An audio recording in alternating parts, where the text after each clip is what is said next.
Thank you, Mr. Chair. Mr. Gardner, I'm a big supporter, as you know, of Amtrak and passenger rail service throughout this country.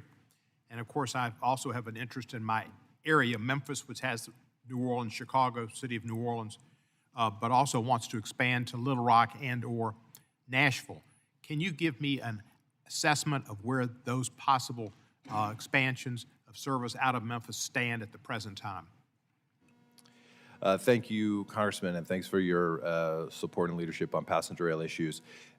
I know that the state has submitted a corridor identification application to the Federal Railroad Administration for service from Memphis east to Nashville, on to Chattanooga, and to Atlanta. So that's a very interesting corridor, one that holds a lot of promise. And the process now will be for the FRA to consider those applications for the corridor development program and to make their selections, and then that will provide some initial seed funding to be able to begin the planning work. So that's a great step and one that we've supported. Could the state do more, or is the state doing what's necessary?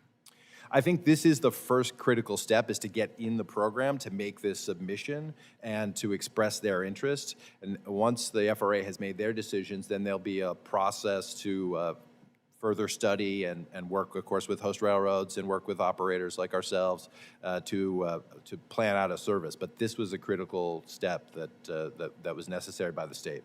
That route could be, I think, very important, because Ford's opening a major plant about 40 to 50 miles out of Memphis. So rail getting people to and from that facility, and also further into Middle Tennessee would be important. But the Memphis to Nashville area is not served by air transportation, commercial air. There would be, and I have heard, a great amount of support in Memphis and Nashville. People in Memphis want to go to Nashville, the state capital, for all kind of reasons. And people in Nashville have even more reasons to leave and come to Memphis.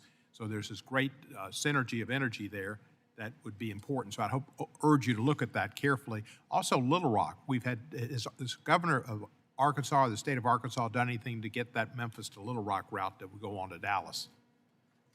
Well, I think there are a lot of opportunities. I just was on the city of New Orleans several months ago and had a chance to see the great station in Memphis and the development happening there. And in the basically late at night, the amount of demand there is similar in Little Rock. I was recently on the Texas Eagle at 3:15 a.m. and 30 or 40 passengers lining up to take the train. So if we could serve those markets during the day with reliable service to connect these city pairs, we think there's a real opportunity for rail to play a bigger role. Is Arkansas doing anything to help that?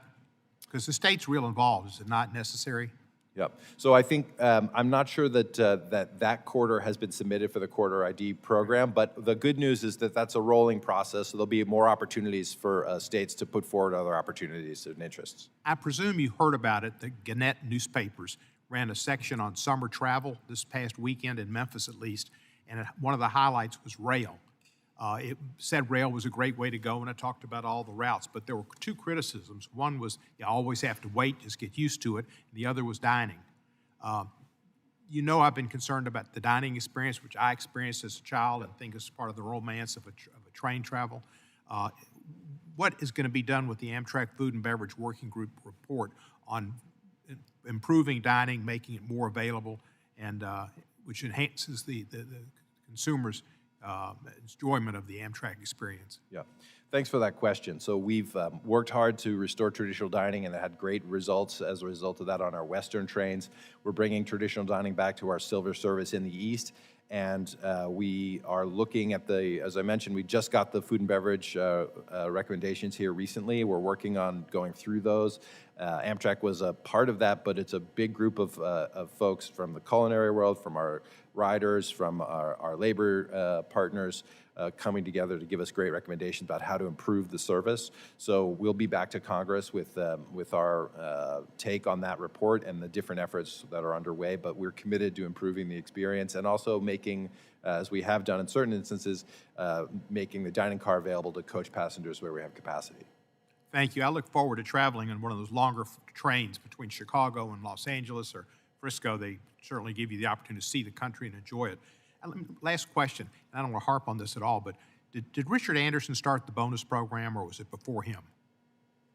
Say it again, please. Richard Anderson, did he start the idea of the bonuses at Amtrak, or did it pre? No, it began actually under CEO Joe Boardman. And again, it was a response to the PRIA, Passenger Rail Investment Improvement Act of 2008, which encouraged that Amtrak adopt a program that was performance-based, because based on the kind of long history of Amtrak, a lot of the compensation was deferred compensation in the form of pension.